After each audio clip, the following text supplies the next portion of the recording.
Bismillahirrahmanirrahim. Assalamualaikum warahmatullahi wabarakatuh. Alhamdulillah, salatu wassalamu ala rasulillah, wa ba'd. Kita lanjutkan, sekarang kita masuk pada definisi bid'ah, yang definisi terpilih. Itu definisi yang disampaikan oleh Al-Imam Asy-Syatibi rahimahullah dalam kitabnya Al-I'tisam. Beliau berkata, "Tariqatun fid din mukhtara'atun tudahi asy-syar'iyyata yuqsadu bis-suluki 'alaiha al-mubalaghatu fit ta'abbudi lillah." Itu metode jalan dalam agama yang diada-adakan, mukhtara'atun, yang menyelisihi yang menyaingi syariat, ya, atau menyerupai syariat, yang menyerupai syariat. Yang dimaksudkan menempuh jalan tersebut adalah untuk semangat dalam ibadah kepada Allah. Dalam definisi yang lain beliau berkata, ma yuqsadu bit tariqati syariah. Dia itu melakukannya seperti melakukan ritual syariat. Sebelumnya kita sebut secara bahasa bid'ah adalah suatu yang perkara yang baru. Seperti firman Allah, badi'us samawati wal ard. Dialah badi'us samawati, itu mubdi'us samawati wal ard, yang menciptakan langit dan bumi tanpa ada min ghairi mithalin sabiq, tanpa ada contoh sebelumnya. Jadi bid'ah itu inovasi, kalau bahasa kita apa? Inovasi, berinovasi baru. Allah menciptakan langit dan bumi, sebelumnya tidak ada yang pernah ciptakan langit dan bumi dengan model seperti ini, dari tidak ada menjadi ada, dengan keindahan luar biasa, bumi dengan berbagai macam isinya. Makanya Allah menamakan dirinya Badi. Badi karena dia yang menginovasi, membuat ini semua tanpa ada contoh sebelumnya. Dan seluruh ciptaan Allah ada perkara yang baru, tidak ada contoh sebelumnya. Demikian juga dalam Al-Quran, "Qul ma kuntu bid'an minar rusul." Katakanlah wahai Muhammad, ma kuntu bid'an minar rusul. Aku bukan rasul yang baru. Artinya sebelumku sudah ada rasul-rasul sebelumnya. Ya, aku bukan sesuatu yang baru. Orang yang diutus oleh Allah banyak sebelumku. Jadi aku bukan bid'ah. Kata Nabi, aku bukan bid'ah. Aku hanya rasul, sebelumku telah banyak rasul. Jadi secara bahasa bid'ah adalah sesuatu yang itu inovasi. Nah, ini sekarang secara istilah, secara syariat kita terjemahkan tariqatun fid din, metode mukhtara'ah, metode baru dalam agama. Yang tudahi syar'i, yang menyerupai metode syariat, metode syar'i atau ritual, metode atau ritual, ya. Yuqsadu bisuluki alaihi, dengan tujuan al-mubalaghatu fi ta'abbudillah, semangat untuk beribadah kepada Allah. Itu berlebihan atau semangat dalam beribadah kepada Allah. Ini kira-kira terjemahan dari perkataan Syatibi rahimahullahu taala. Oke, kita perhatikan definisi ini. Pertama, dia adalah metode baru, sesuatu yang inovatif. Kalau tidak baru maka bukan bid'ah. Contoh seperti salat tarawih. Salat tarawih di zaman Umar bukan perkara baru, karena sudah dikerjakan oleh Nabi sallallahu alaihi wasallam. Nabi salat tarawih 3 atau 4 kali. Kemudian Rasulullah menghentikan salat tarawih tersebut karena khawatir diwajibkan, Jadi bukan perkara yang baru. Ketika Nabi sallallahu alaihi wasallam sudah meninggal, maka kekhawatiran tersebut tidak akan terjadi. Karena syariat sudah terputus, wahyu sudah terputus, syariat sudah sempurna. Oleh karenanya Umar menghidupkan kembali salat tarawih, tapi terus-terusan tidak ada yang perlu dikhawatirkan. Sehingga salat tarawih bukanlah perkara yang baru. Adapun di zaman Abu Bakar tidak sempat salat tarawih, atau mungkin Abu Bakar tidak sempat menghidupkan kembali sunnah tersebut karena di zaman Abu Bakar radhiyallahu anhu sibuk untuk menstabilkan kondisi keamanan. Banyak orang-orang yang murtad yang mengikuti nabi-nabi baru, dan juga banyak orang-orang yang murtad karena tidak mau bayar zakat. Dan lagi pula Abu Bakar cuma 2 tahun, ya, sehingga sibuk stabilitas, akhirnya tidak sempat melakukan salat tarawih. Masjid Nabawi juga tidak sempat dilebarkan, berbeda di zaman Umar. Masjid Nabawi dilebarkan, kemudian lapang, Umar bisa salat tarawih. Jadi dia bukan perkara yang baru, salat tarawih, ya. Adapun bid'ah dia harus perkara baru. Kemudian dalam agama, jika bukan agama maka tidak mengapa, ya. Jika bukan agama tidak, misalnya inovasi dalam perkara dunia boleh, bikin hal baru, bikin drone baru, ya. Itu perkara dunia, silakan. Mau berinovasi silakan, bikin makanan baru. Ini makanan bid'ah, sebelumnya belum ada, ya. Tapi ini bid'ah yang duniawi, boleh, ya. Ya. Banyak orang inovasi bikin makanan macam-macam, ya. Macam-macam, ya. Maka dalam perkara agama mau bikin rumah model baru, tentu semuanya boleh, tapi ada standar syariatnya, selama tidak haram, ya. Jadi bukan apa tidak mengapa. Kemudian menyerupai metode syar'i ya, metode menyerupai ritual yang syar'i ya. Metode ritual. Adapun sekedar sarana maka bukan ya. Adapun sekedar sarana ibadah meski terkait agama maka tidak termasuk bid'ah karena dia bukan ritual. Jadi dia tudahi, perhatikan sini kata Syatibi, tudahi syar'iyah. Dia menyerupai metode ritual apa? Syariat. Adapun sarana-sarana dia bukan ritual, dia hanya sarana. Contoh naik haji pakai pesawat, enggak ada zaman Nabi enggak ada pesawat. Pesawat bid'ah benar, bid'ah tapi bid'ah secara bahasa. Bukan itu definisi bid'ah ya. Ceramah pakai tape, pakai mikrofon ya. Dan lain-lain ini juga zaman Nabi juga tidak ada. Tapi ini bukan sarana ritual, ini cuma sarana untuk melaksanakan taklim. Yang ritualnya yang taklimnya itu. Yang ritualnya yang hajinya itu. Adapun mikrofonnya, pesawatnya itu semua hanyalah ritual. Majalah ya, lewat macam-macam ya. Itu namanya ritual. Kemudian juga sarana untuk menjalankan ritual syar'i seperti belajar bahasa Arab ya. Belajar bahasa Arab bukan ritual, dia untuk memahami Al-Quran dan sunnah. Dia mimbab ma la yatimul wajib illa bih bahwa wajib. Sesuatu yang wajib tidak bisa disempurnakan kecuali dengan sesuatu yang lain, maka yang lain itu juga hukumnya wajib. Tidak mungkin seorang bisa memahami Al-Quran dan sunnah dengan baik kecuali memahami bahasa Arab. Berarti bahasa Arab juga disyariatkan, tapi dia bukan ritual. Dia bukan ritual. Demikian belajar sanad. Kalau zaman Nabi tidak perlu sanad karena orang ketemu langsung dengan Nabi, ngapain pakai sanad? Langsung ketemu Nabi, dengar Nabi berbicara, langsung hadisnya sahih karena langsung ketemu siapa? Nabi. Tapi ketika sudah jauh ratusan tahun setelah Nabi wafat, maka ada perantara. Nah, perantara ini harus diperiksa jujur atau tidak, ditambah-tambahin atau kurangi, lupa atau ingat, maka muncullah ilmu tentang sanad, ilmu tentang para perawi. Maka ilmu para perawi itu ada konsekuensi untuk memahami hadis Nabi. Yang di ritualnya adalah mempelajari hadis Nabi. Adapun belajar sanad adalah untuk menuju ke situ, menuju ke situ. Ibaratnya orang mau ke masjid, dibuat jembatan ke masjid karena masjidnya di pantai misalnya, ya masjidnya itu, jembatan itu nggak ada masalah ya, bukan ritual karena itu memang sarana untuk menuju ke masjid. Sama seperti belajar nahwu sharaf sama tadi. Kemudian misalnya pondok sekolah ini nggak ada masalah. Jadi untuk belajar Al-Quran dan sunnah. Demikian juga membukukan Al-Quran. Membukukan Al-Quran di zaman Nabi tidak ada. Kenapa tidak ada? Karena tidak mungkin dibukukan dari beberapa sisi. Sisi pertama, karena kalau dibukukan Al-Quran belum selesai turun. Belum selesai apa tuh? Turun. Dan kalau Al-Quran turun bisa jadi akan diselipkan ayat di tengah-tengah. Bisa jadi ada nasikh dan mansukh. Benar atau tidak? Kalau mansukh berarti kan harus dihapus. Maka kalau dikodifikasikan ya belum saatnya karena belum selesai. Ya. Maka ketika itu tidak dibukukan. Ya.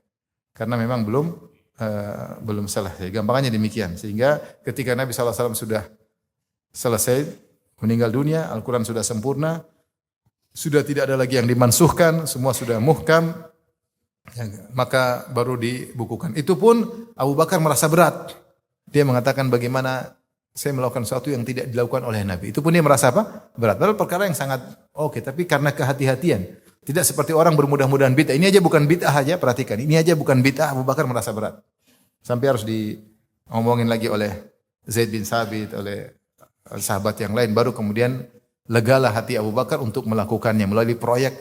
Memulai proyek mengumpulkan Al-Quran sampai kemudian puncaknya di zaman Utsman bin Affan. Itu pun perkara yang sangat-sangat secara logika sangat mudah. Tapi itu pun berat dilakukan oleh Abu Bakar. Kenapa? Karena alasan beliau ini tidak ada di zaman Nabi SAW. Tetapi intinya kodifikasi Al-Quran, bukan Al-Quran, memang di zaman Nabi tidak bisa dilakukan. Yang ada catatan-catatan sederhana. Karena tahu-tahu turun ayat, kata Nabi, selipkan di ayat ini. Selipkan di ayat itu. Selipkan di surat ini. Jadi Al-Quran turun itu bukan seperti sejarah, turun surat Al-Baqarah gitu, enggak. Turun sebagian ayat, nanti ayat yang lain turun entah berapa tahun kemudian. Seperti firman Allah, turun yang pertama kali bukan surat Al-Fatihah, tapi surat apa? Al-Alaq. Ya. Iqra bismi rabbikal ladzi khalaq, khalaqal insana min 'alaq. Iqra wa rabbukal akram alladzi 'allamal insana ma lam. Ayat 5 ayat pertama turun. Setelah itu terjadi kejadian-kejadian. Baru nanti muncul Abu Jahal kemudian bikin kacau baru kalla innal insana la yatgha. Entah berapa tahun setelahnya. Ya, setelah itu masih ada turun ayat yang lain, ada Al-Mudaththir, ada Al-Muzammil. Nanti setelah muncul ini baru Rasulullah bilang taruh di sini. Taruh di sini. Ini taruh di sana. Seperti firman Allah, "Wattaqu yawman turja'una fihi ila Allah." Takutlah kepada kalian kepada satu hari yang kalian akan dikembalikan kepada Allah. Itu salah satu ayat yang terakhir turun. Padahal dari surat Al-Baqarah.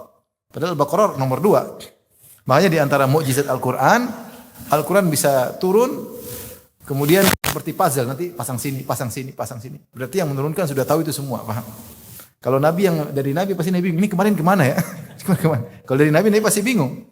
Tapi ketika yang turunkan adalah Allah Subhanahu Wa Taala, Allah sudah tahu desain sejarahnya. Allah turunkan meskipun ini sebagian, sebagian. Nanti muncul tinggal pasang-pasang ketika dibaca sudah enak, seakan-akan satu rangkaian. Padahal dulu ceritanya tidak demikian. Makanya Al-Quran itu bukan susunan sejarah yang terpisah-pisah kemudian dipuzzlekan atau gampangan bahasa kita diatur kembali oleh Allah Subhanahu Wa Taala. Di salah satu mukjizat Al-Quran. Kalau itu karangan Nabi pasti sudah bingung. Ini kemarin ayat yang mana ini? Ini pasang kemana? Oleh itu makanya Al-Quran tidak bisa kodifikasikan karena begitu. Setelah Rasulullah sudah meninggal, sudah lengkap semua, tidak ada yang dimansuhkan, baru kemudian bisa dikodifikasi. Itu pun bukan ritual, tapi itu sarana untuk bisa paham Al-Quran. Oleh karenanya, maka dia bukan ritual, dia bukan termasuk dari definisi bid'ah. Jadi ini definisi yang terpilih, tariqatun fid din mukhtara'atun tudahi syar'iyyah yuqsadu bisuluki 'alaiha al-mubalaghatu fi ta'abbudillah. Metode dalam agama yang diada-adakan, yang menyerupai metode syariat, yuqsadu bisuluki 'alaiha, yang dimaksudkan adalah untuk beribadah kepada Allah. Adapun jika salah tidak sengaja maka bukan bid'ah. Misalnya dia salat salat duhur 5 rakaat, ini bukan bid'ah, dia enggak tahu, enggak sengaja, ya, enggak sengaja.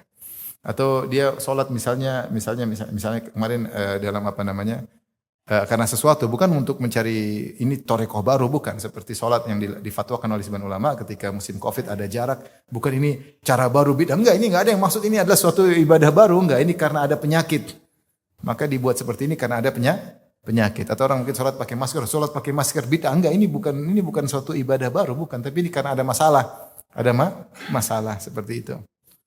Seperti ada orang salat ya, itu namanya bukan berlebihan dalam agama, tapi itu karena ada suatu problem sehingga cara salatnya demikian, bukan metode baru dalam rangka mencari pahala. Ketika sebabnya hilang ya salat kembali normal. Baik, ini definisi bid'ah. Kita lanjutkan.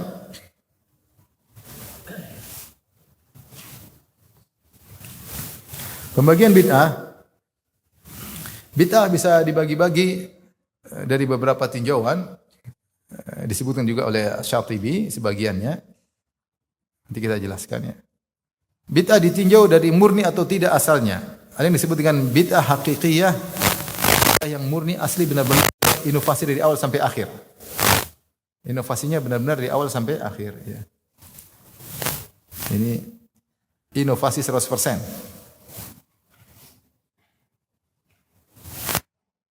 Dari awal sampai akhir. Tidak ada. Contohnya apa? Contoh misalnya apa ya? Iya, di antaranya maulid ya. Di antaranya maulid Nabi. Tidak ada hubungannya sama sekali. 100% memang dia ada-adakan. Contohnya misalnya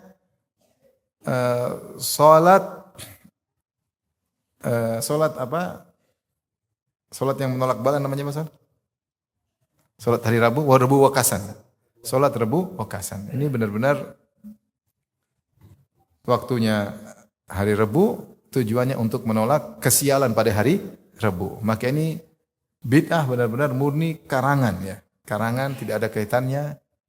Dibuat salat, caranya waktunya bid'ah, kemudian caranya juga mungkin dibuat cara sendiri. Kemudian sebabnya karena tatoyur. Jadi ini bid'ah plus syirik. Bid'ah plus syirik. Karena menganggap hari Rabu tersebut hari sial. Padahal menganggap hari sial adalah apa? Syirikan. Itu tatoyur. Kata Rasulullah SAW, at-tiyaratu syirkun. Tatoyur menganggap sial hari, angka adalah syirik. Dia menganggap hari Rabu itu sial, kemudian dia bikin ibadah solat untuk menangkal kesialan tersebut. Solatnya bid'ah dibangun di atas apa? Kesyirikan. Bid'ah plus syirik. Seperti saya pernah ke satu daerah di luar negeri, kemudian mereka ada acara zikir tertentu pada hari Selasa, mereka bikin zikir tersebut, baca sesuatu, kumpulan doa mereka bikin. Kenapa? Karena katanya dulu mbah-mbahnya dulu ada yang pas hari Selasa sial. Sehingga mereka bikin ibadah tersebut. Taib kan ada mbah yang lain hari Selasa juga tidak sial. Kenapa mbah terus kalau setiap hari juga sial karena setiap hari ada yang sial. Ada yang mati, ada yang kena kecelakaan, setiap hari pasti ada. Bahkan setiap jam mungkin ada, ya enggak? Ada yang celaka, ada yang ini. Kalau gitu nanti kita bikin zikir tiap saat ya, zikir untuk menolak apa? Balanya nih. Itu karena kebetulan artinya takdirnya seperti itu, jangan dianggap harinya menjadi hari apa? Sial. Dalam Islam tidak ada sial kecuali orang maksiat. Fi ayyamin nahisatin. Allah menimpakan angin yang kencang menghabisi kaum Ad di hari-hari sial, hari-hari nahas ya, karena mereka bermaksiat. Adapun jika seorang tidak bermaksiat, maka tidak ada hari-hari sial. Ini hari sial yang bikin masalah. Saya berapa kali cari pembantu katanya nggak boleh berangkat hari Sabtu, sial katanya. Subhanallah. Nggak boleh. Pas ada yang saya paksa hari Sabtu berangkat dia. Karena mungkin butuh kerja terpaksa dia berangkat. Sampai rumah sakit tuh gara-gara katanya gara-gara berangkat hari Sabtu makanya sakit. Waduh. Makanya gara-gara menganggap hari Sabtu sial makanya anti sial terus seperti ini. Jadi kayak orang Yahudi memuliakan apa hari Sabtu. Enggak boleh kerja hari Sabtu. Ini dari mana? Kok bisa masuk ke akidah kaum muslimin? Ada lagi yang saya berangkat, enggak bisa Pak, hari Jumat sial katanya. Oh, tadi hari Sabtu sekarang di Jumat. Nanti besok ada pembantu hari Kamis sial. Ini hidup bagaimana seperti ini?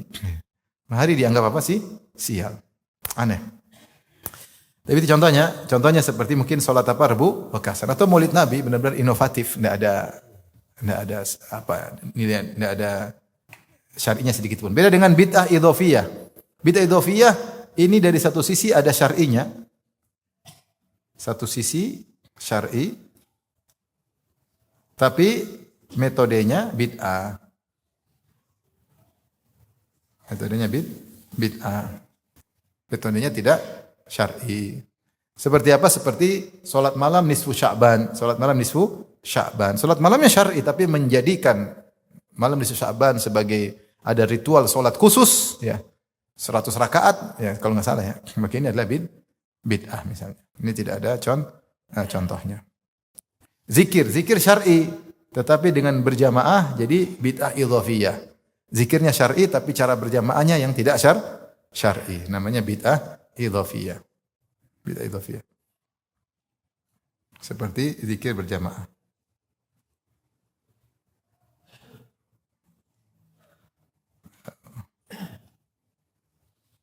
Seperti zikir berjamaah. Zikirnya syar'i, tapi berjamaahnya paduan suaranya tidak syar'i. Dan itu paling terganggu kalau kita lagi tawaf. Aduh. Besar-besar orang terganggu. Ramai paduan suara, orang yang terlain lagi sholat, lagi baca doa terganggu. Karena mereka benar-benar bikin paduan apa?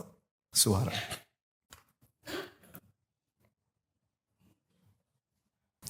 Baik.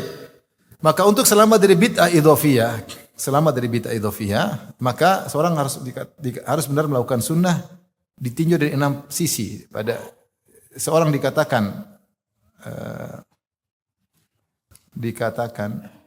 benar melakukan ittiba jika sesuai pada 6 perkara. Ini harus diperhatikan sehingga dia selamat dari bid'ah idhofiyah, agar tidak terjatuh dari bid'ah idhofiyah. Karena masalahnya apa ya? Bid'ah idhofiyah ini ada syar'inya, cuma di metodenya yang salah. Maka Syekh Utsaimin menjelaskan sebabnya harus sama dengan sebab Nabi melakukan amal tersebut, kemudian jenisnya juga harus sama, kadarnya, kaifiyat, waktu dan tempatnya. Ini 6 perkara kata Syekh Utsaimin harus diperhatikan agar ketika kita ittiba kepada Nabi dengan ittiba yang sempurna.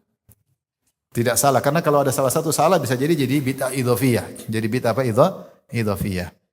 Di antaranya sebabnya, contoh salat malam, kenapa? Karena adalah waktu yang sunnah. Memang salat malam dianjurkan, itu waktu yang mulia, apalagi sepertiga malam yang terakhir, karena Allah turun ke langit dunia mencari hamba-hambanya. Hal min mustaghfirin fa'aghfirullah, adakah hambaku yang istighfar aku ampuni? Hal min sa'ilin fa'utiya su'lah, adakah hambaku yang minta akan aku kabulkan permohonannya? Ya, ya dan seterusnya. Hal min da'in fa'astajibalah, adakah yang berdoa akan kabulkan doanya? Jadi kita salat malam kenapa? Karena memang sunnahnya sebabnya ingin salat di malam hari, terutama sepertiga malam yang terakhir. Tapi beda kalau seorang melakukan, kenapa? Karena malam 27 Rajab atau karena malam nisfu Sya'ban, ini beda, sebabnya beda. Ya.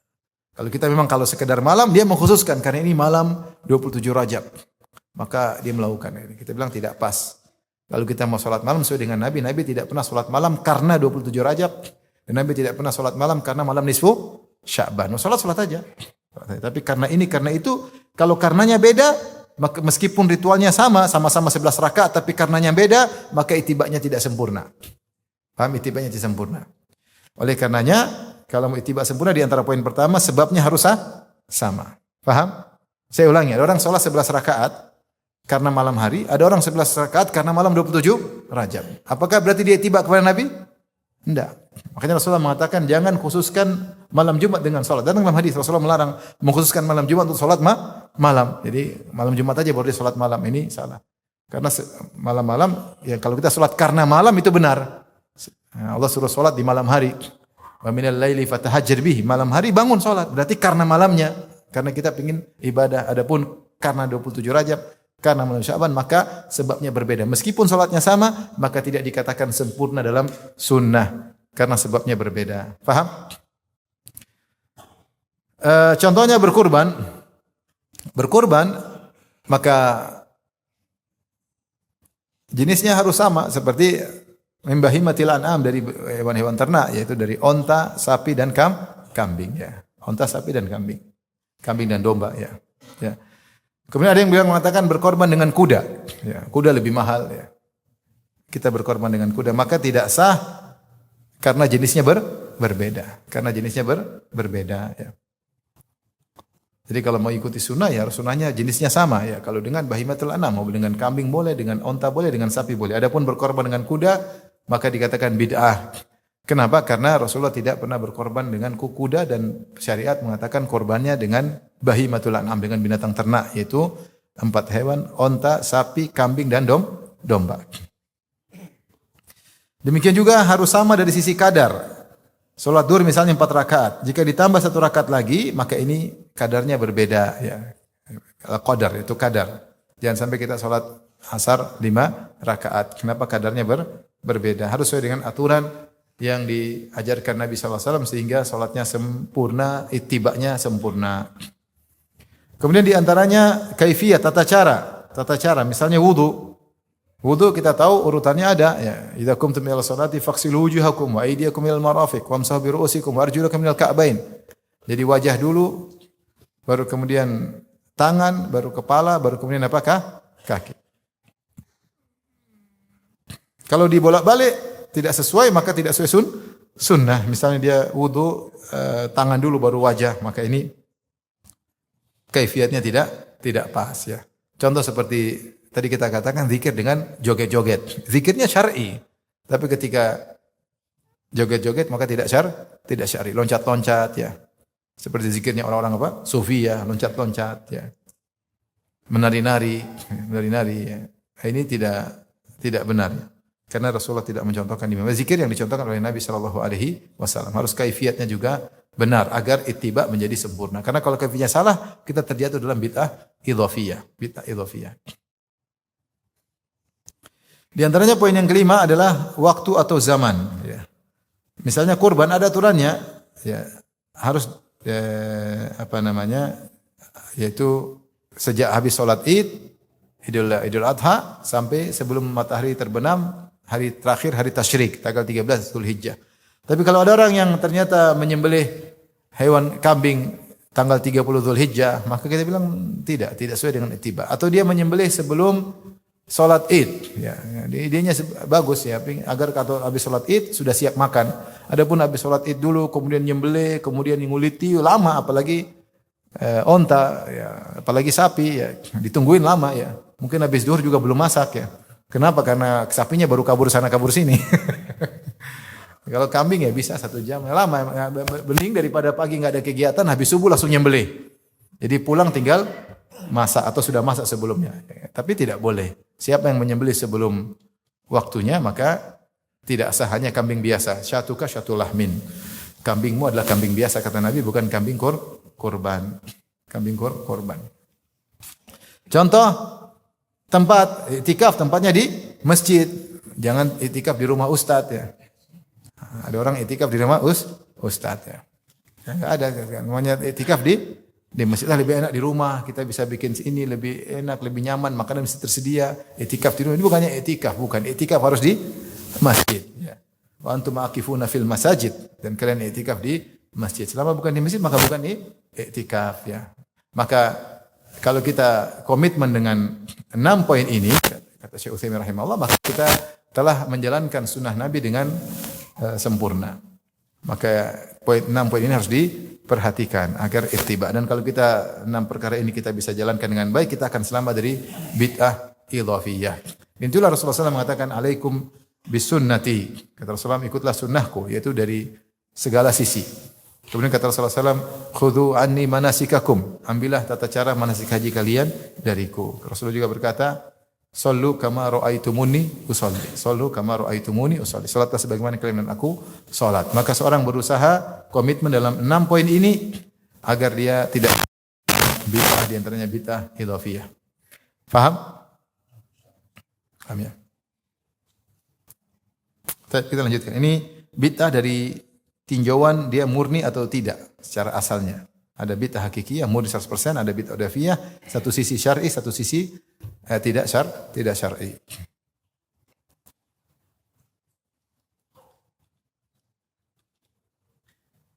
Baik. Berikutnya bid'ah ditinjau dari tingkatannya. Dari tingkatannya, maka ini ada 2 pembagian. Syatibi membahas dalam ini, disebut Syatibi dalam kitab Al-I'tisam. Syatibi menyebutkan bid'ah sebagaimana maksiat. Beliau mengatakan bid'ah termasuk maksiat. Bid'ah termasuk apa? Maksiat. Ya, jenis maksiat atau pembangkangan maksiat, dosa. Sebagaimana maksiat terbagi menjadi dosa besar menjadi dosa kecil, demikian juga bid'ah. Bid'ah terjadi ada yang dosa besar, ada dosa kecil. Kemudian berusaha menjelaskan dosa besar seperti ini yang terkait dengan jiwa, kemudian akal, kemudian harta, kemudian nasl, turunan ya. Din itu nama Dhoratul Khams. Itu bahasanya panjang lebar dalam kitab Al-I'tisam. Tapi beliau ingin membuat definisi bid'ah dosa besar begini, bid'ah dosa kecil begini, sehingga tidak semua bid'ah dikatakan dosa besar ya. Sebenarnya yang bertanya, Ustaz, kalau misalnya bid'ah zikir berjamaah, apakah lebih besar dosanya daripada berzina? Misalnya kita bilang ya, tentu tidak. Bid'ah bertingkat-tingkat. Adapun perkataan Sufyan Ats-Tsauri, al-bid'ah ahabbu ila iblis minal ma'siyah, bid'ah lebih dicintai oleh iblis daripada maksiat, itu dari satu sisi. Sisi apa? Bahwasanya al-bid'ah la yutabu minha. Adapun bid'ah pelakunya tidak bertobat karena dia merasa itu ibadah. Adapun maksiat pelakunya akan merasa bersalah dan suatu saat dia akan bertobat. Dari sisi itu, bukan dari sisi dosanya. Kalau dosanya zina lebih besar daripada bid'ah zikir berjamaah. Karena di zina ada jelas dosa besar, di dunia kalau didapati bisa dicambuk atau dirajam, di akhirat diancam dengan neraka jahanam, maka tentu lebih besar dosanya daripada bid'ah misalnya bid'ah zikir berjamaah ya. Tapi intinya Asy-Syatibi berusaha menjelaskan mana bid'ah dosa besar, mana bid'ah dosa kecil. Intinya bid'ah tidak satu derajat dari sisi dosa besar atau dosa kecil. Demikian juga para ulama bahas tentang bid'ah. Bid'ah ada yang mukaffirah, yang menimbulkan kekufuran, dan ada yang tidak mengkafirkan. Bid'ah ghairu mukaffirah. Bid'ah mukaffirah seperti meyakini Syiah meyakini, sebagian Syiah, tidak semuanya, sebagian Syiah meyakini bahwasanya Al-Qur'an berubah, tidak lengkap, ditambah-tambahin atau ada ayat-ayat yang hilang atau surat-surat yang hilang sehingga tidak terjaga. Maka ini jelas merupakan kekufuran. Karena Al-Qur'an Allah jamin keautentikannya Allah jaga. Inna nahnu nazzalna dzikra wa inna lahu lahafizun. Seperti bid'ah wahdatul wujud, meyakini Allah bersatu dengan makhluknya, ini juga kafir. Bahkan Ibnu Taimiyah tegas mengkafirkan orang-orang yang berpemahaman demikian. Ya. Kalau ini tidak kafir, maka tidak ada kafir lagi di atas muka bumi ini. Yang menganggap Allah adalah Nabi Isa saja kafir, apalagi mengatakan Allah ada pada semua makhluk. Yang membatasi Allah hanya pada orang soleh saja. Al-Masih huwa inna Allah huwal Masih ibnu Maryam. Di antara keyakinan Nasrani, di antara sekte Nasrani yang Allah sebut dalam Al-Quran, ada yang mengatakan Allah adalah Isa. Itu aja Allah kafirkan. Bagaimana lagi mengatakan Allah adalah semua alam. Ya, ini lebih parah lagi, wahdatul wujud, yaitu alam dan Allah satu kesatuan. Maka kalau ini tidak kafir, maka tidak ada lagi kekafiran. Maka itulah kekufuran. Nah, ini bid'ah. Tapi namanya bid'ah wahdatul wujud. Bid'ah sampai pada tingkat kekufuran. Ya. Ada yang bid'ah tidak sampai kekafiran, banyak. Bid'ah rata-rata tidak sampai kekafiran. Terutama bid'ah amaliyah. Tidak sampai pada kekafiran. Sampai Khawarij saja tidak dikafirkan oleh para ulama. Padahal mereka adalah kelompok bid'ah pertama yang muncul. Itu pun tidak dikafirkan oleh para ulama. Dikatakan oleh Ali, akuffarun hum, apakah mereka kafir? Kata Ali bin Abi Thalib radhiyallahu anhu, minal kufri farru, mereka justru lagi kekufuran. Ikhwanuna bagau alaina, mereka saudara-saudara kita namun membangkang kepada kita, maka diperangi. Jadi tidak semua bid'ah mengkafirkan. Nah, kalau bid'ah tidak mengkafirkan, seorang boleh sholat di belakang orang pelaku bid'ah. Beda kalau bid'ahnya sampai mengkafirkan, maka jangan sholat di belakang orang yang melakukan bid'ah yang sampai pada tingkat kekufuran. Ya. Di antara bid'ah kekufuran adalah mengatakan khalqul Quran. Al-Quran adalah makhluk. Maka para salaf mengatakan man qala anil Quran makhluk faqad kafar. Siapa yang mengatakan Al-Quran makhluk dia telah kafir. Nanti akan ada pembahasannya insyaallah karena gara-gara fitnah inilah Imam Ahmad disiksa. Kemudian juga bid'ah ditinjau dari jenisnya, ya. Dari jenisnya. Misalnya bid'ah terkait akidah atau bid'ah terkait amaliyah. Ya, ini juga bid'ah terkait akidah. Bid'ah terkait amaliyah. Ya. Misalnya meyakini salam-salaman setelah sholat adalah termasuk sunnah Nabi atau dianjurkan. Ini bid'ah amaliyah. Bid'ah amaliyah. Contoh mauludan. Mauludan juga bid'ah amaliyah. Hukum asalnya bid'ah amaliyah. Fikir berjamaah adalah bid'ah amaliyah. Adapun bid'ah aqdiyah seperti bid'ah irja, bid'ah mu'tazilah, i'tizal, bid'ah jahmiyah, ini semua bid'ah-bid'ah terkait dengan apa? Akidah. Terkait dengan akidah. Ya. Wahdatul wujud itu terkait dengan akidah. Ya. Contoh seperti kadang bid'ah tercampur antara akidah dan amaliyah. Contoh tercampur. Contohnya seperti orang melakukan maulid Nabi tapi merasa Nabi hadir. Meyakini Nabi ikut hadir. Ini ada amaliyah, ada akidah. Meyakini Nabi hadir ikut serta dalam acara maulid Nabi tersebut. Apalagi ngaku lihat Nabi sedang hadir. Ini berarti meyakini Nabi hadir. Ini bid'ah amaliyah tapi terkait juga dengan akidah. Kemudian yang kedua ada bid'ah terkait ibadah atau bid'ah terkait muamalah. Ya, sebagian ulama memasukkan bid'ah terkait dengan muamalah seperti meyakini bahwasanya tidak makan ikan berpahala. Misalnya ya. Ada betul itu contohnya, cuma saya tidak ingat sekarang, tapi bid'ah tersebut terkait dengan amal. Dia meninggalkan sesuatu, dia menganggap itu adalah ibadah. Ini tidak boleh. Seperti tadi mungkin meyakini tidak menikah adalah lebih afdal. Itu bid'ah. Amaliyah. Kenapa? Rasulullah menikah, para rasul juga menikah. Walau qad arsalna rusulan min qablika wa ja'alnahum lahum azwajan wa dzurriyyah. Sungguh kami telah mengutus para rasul sebelum engkau dan kami jadikan mereka istri-istri dan anak-anak. Berarti sunnah para nabi bukan cuma sunnah Nabi sallallahu alaihi wasallam, sunnah para nabi alaihi wassalam bahwasanya menikah. Ya. Kemudian ada yang mengatakan saya tidak mau menikah karena lebih afdal, maka dia terjerumus dalam bid'ah, tapi bid'ah terkait dengan muamalah. Ini terkait dengan bid'ah. Baik ikhwan, insyaallah nanti pada pertemuan berikutnya kita akan bahas lain terutama tentang syubhat terkait dengan definisi bid'ah. Ada yang bagi bid'ah menjadi 5 jenis ya. Kemudian ada perbedaan bid'ah antara bid'ah dengan maslahah mursalah dan al-istihsan. Kemudian syubhat-syubhat pendukung bid'ah hasanah. Insyaallah kita pada pertemuan berikutnya ini pembahasan yang panjang. Saya takut antum hang jadi maka cukup dulu sampai sini. Tapi demikian saja. Wabillahi taufiq hidayah. Assalamualaikum warahmatullahi wabarakatuh.